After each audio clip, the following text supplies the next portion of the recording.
Where do I even start? You know, I've been sitting here for hours trying to find the right words. But maybe there aren't any right words for what I need to tell you. Maybe I've been holding this inside for too long, and it's just time to let it all out. You remember that first summer you really saw me, don't you? Not as Conrad's little brother, not as the kid who used to pull your braids and make you cry. It's me, Jeremiah. I remember the exact moment it happened. You were sitting on the dock, your feet dangling in the water, and the sunset was painting everything golden. You looked at me and smiled, and for the first time in my life, I felt like I mattered. I've always lived in Conrad's shadow. Always. The older brother, the serious one, the one who got all the attention. Mom always worried about him more. Dad always expected more from him. And you always looked at him like a young bloom. But that summer, something shifted. You started seeing me, really seeing me, and I felt like I could finally breathe. Remember our midnight runs to the convenience store? How we'd sneak out after everyone was asleep, and you'd insist on getting those terrible slushies that turned your tongue blue. We'd sit in the parking lot for hours, talking about everything and nothing. You told me about your dreams, your fears, the way you felt caught between being a kid and growing up. And I listened. Belly, I really listened, because every word that came out of your mouth mattered to me. You have this laugh. You know that? It's not just any laugh. When something really gets to you, when you find something genuinely funny, you throw your head back and you laugh with your whole body. It's the first time I made you laugh like that. I knew I was done for. I'd spend the rest of my life trying to hear that sound again. But Conrad, ... Conrad was always there, wasn't he? Like this invisible wall between us.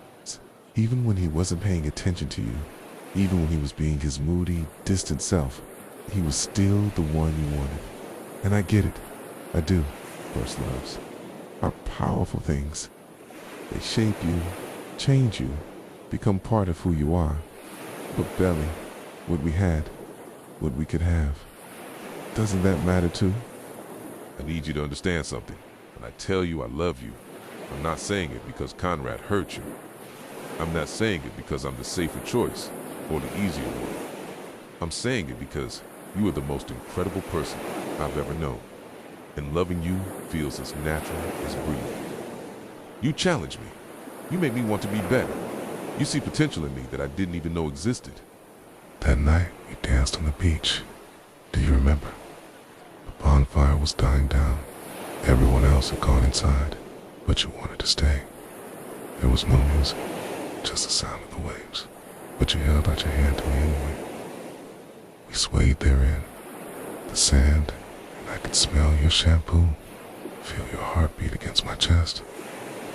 I wanted to tell you then how I felt, but I was too scared. Too scared of ruining what we had. Too scared of hearing you say Conrad's name instead of mine. You know what kills me? All those times you came crying to me about him. All those nights you called me upset because he was pulling away again, because he was shutting you out, because he made you feel like you weren't enough. And I was there every single time. I held you while you cried over another boy, and I listened while you tried to figure out what you did wrong. Newsflash, Belly, you never did anything wrong. You were perfect. You are perfect. And he was too blind and too stubborn to see it. I watched you break yourself into smaller and smaller pieces, trying to fit into the shape he wanted. You stopped being as spontaneous, stopped laughing as loudly, stopped being the vibrant, amazing girl I fell in love with. Okay, and it broke my heart. Because the Belly I love doesn't need to change for anyone. She's already everything she needs to be.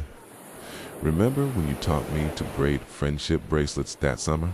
Your fingers were so careful, so patient, even when I kept messing up the pattern.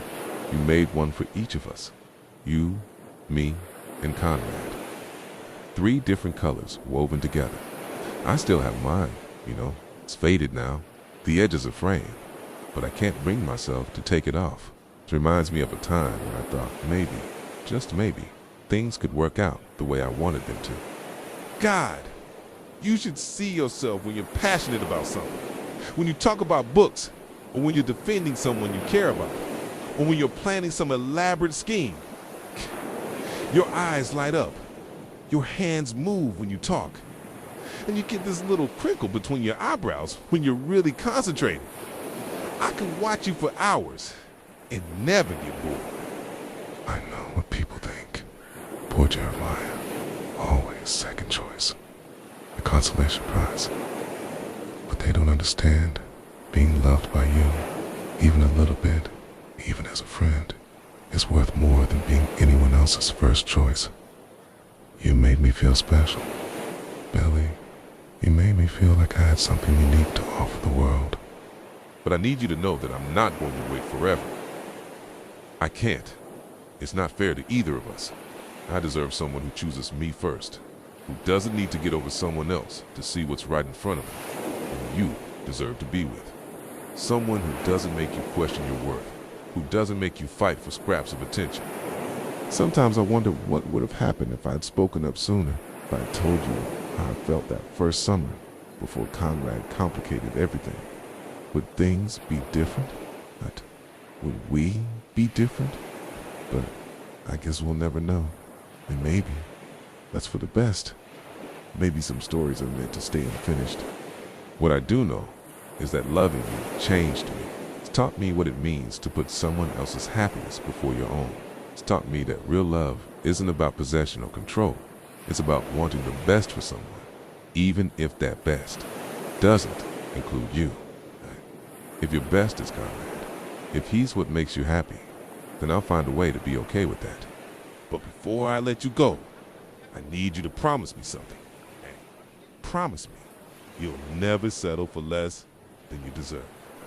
Promise me you'll never dim your light for anyone. Promise me you'll keep laughing that ridiculous laugh and dreaming those impossible dreams and believing in magic even when the world tries to tell you it doesn't exist. I'll always love you, Billy, in every possible timeline, in every alternate universe, in every life we might have lived. You'll always be my first real love, my deepest heartbreak, and my most beautiful memory, all rolled into one. And maybe that's enough. Maybe having loved you at all is more than most people get in a lifetime. So this is me letting you go. It's not because I don't love you, but because I do. Because love means wanting someone to be happy, even if their happiness doesn't include you. Because love means knowing when to fight and when to surrender. Love means understanding that sometimes the greatest gift you can give someone is your absence, not your presence. Take care of yourself, Belly. Be happy. Be free. Be everything you were meant to be. And if someday you find yourself thinking of me, of us, of what we could have been, just remember that it was real. What we had was real, and it was beautiful, and it was worth it. Every moment, every heartbreak, every tear, it was all worth it. You know what the hardest part is? It's not the big moments. It's not the fights or the dramatic declarations or the tears. It's the little things. It's reaching for my phone to text you something funny and remembering I shouldn't. It's hearing the song we used to sing together in the car and feeling that punch to my gut. It's seeing couples on the street and wondering if we would have held hands like that. If we would have had our own little inside jokes and secret glances. I remember the way you used to steal my hoodies. You'd claim you were cold, but I think you just liked having something that smelled like me. You'd wear them to bed sometimes, and in the morning, they'd smell like your perfume and that vanilla. Lotion you always used. I never asked for them back, even when my closet was practically empty. Seeing you in my clothes felt like marking you as mine in the only way I could. And you're terrible cooking. God, Belly, you nearly burned down the kitchen trying to make pancakes for Mother's Day. But you were so determined, so proud when you finally got one that was only slightly charred inside. You made me eat it with a straight face. And I told you it was delicious, even though it tasted like burnt cardboard. The smile on your face was worth every awful bite. Sometimes I catch myself looking for you in crowds, even though I know you're not there. My brain hasn't come to my heart yet. I'll see a girl with your hair color, or hear someone laugh like you do, and for just a split second, I'll think it's you. And then reality crashes back in, and I remember that you're probably with him, probably happy, probably not thinking about me at all. But I refuse to regret loving you. I refuse to wish I'd never felt this way, never opened my heart, never taken a risk. Because even if it hurts now, even if I'm left with nothing but memories and what-ifs, those feelings were real. They were mine. And for a while, I got to be the person who made you smile, who knew your secrets, who you trusted with your heart. What I do regret is not fighting harder. I regret being the nice guy, the understanding one, the one who stepped aside gracefully. Maybe I should have been selfish. Maybe I should have made you choose, really choose, instead of always being the safe harbor you returned to when Conrad's storms got too rough. Maybe if I demanded more, you would have realized what you were giving up. My mom keeps asking me if I'm okay. She sees right through my attempts to act normal, to pretend like losing you didn't break something fundamental inside me. She loved you too, you know? She used to talk about our future like it was a given. Jeremiah and Belly, meant to be. She had our whole life planned out in her head, and now she doesn't know what to say to me. None of them do. Conrad doesn't know, by the way. He doesn't know how I really feel, how long I felt this way. He still thinks this is some recent development, some rebound attempt. If he knew the truth, that I've been in love with you since we were kids, that every girlfriend I've had has been compared to you and found wanting, I think it might actually kill him. His guilt complex is bad enough already.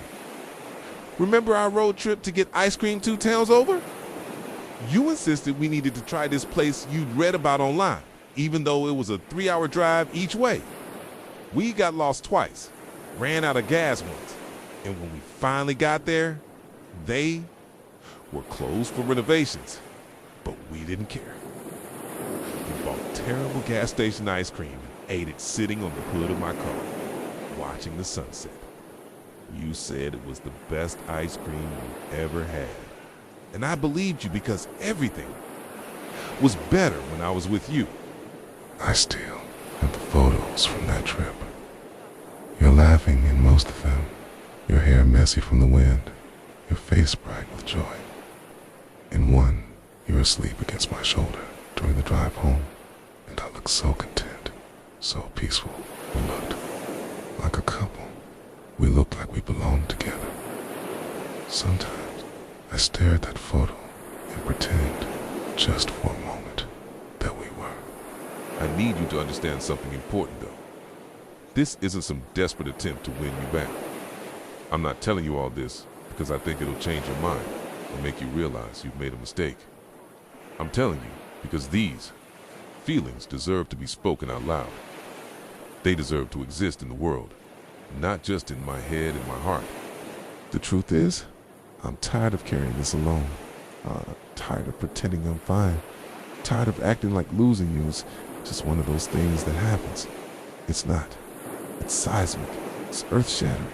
It's the kind of loss that changes the trajectory of your entire life. And I needed you to know that, even if it doesn't change anything. But I also need you to know that I want you to be happy. Genuinely, truly happy. That's with Conrad. If he's learned how to love you the way you deserve to be loved, then I can live with that. It'll hurt like hell, but I can live with it. Because your happiness matters more to me than my own heartbreak. You're going to do incredible things, Belly. You're going to travel the world, write stories that matter, touch lives in ways you can't even imagine yet. You're going to be someone's great love, someone's best friend, someone's hero. And someday, when you're old and gray and surrounded by grandchildren, you'll tell them stories about the summers when you were young. And maybe you'll mention me. Maybe You'll remember the boy who loved you completely, who saw your potential before you saw it yourself. I hope you do. I hope when you think of me, you smile instead of feeling sad. I hope you remember the good times, the laughter, the adventures, the quiet moments when it was just us against the world. I hope you know that loving you was the greatest privilege of my life, even if I never got to love you the way I wanted to. This is where our story ends, but it's not where yours does. Your story is just beginning, and it's going to be beautiful. It's going to be messy and complicated and wonderful, just like you. And wherever life takes you, whatever happens next, you'll always have a piece of my heart. Consider it my gift to you, proof that you were loved completely, unconditionally, and without reservation. So this is goodbye, Belly. Not the kind of goodbye that means we'll never see each other again. We probably will, at family gatherings and mutual friends, weddings, and random encounters in coffee shops. But goodbye to us, to the possibility of us, to the dream I've been holding on to for so long. Thank you for everything, the memories, for the laughter, for teaching me what it means to love someone more than yourself. Thank you for being patient with my awkward teenage years, for seeing something in me worth caring about, for letting me be part of your story, even if just for a little while. Goodbye, Belly. Be happy. Be free. Be everything you were meant to be. And remember, somewhere out there, someone loved you enough to let you go. Belly, ... Where do I even start? You know, I've been sitting here for hours trying to find the right words. But maybe there aren't any right words for what I need to tell you. Maybe I've been holding this inside for too long, and it's just time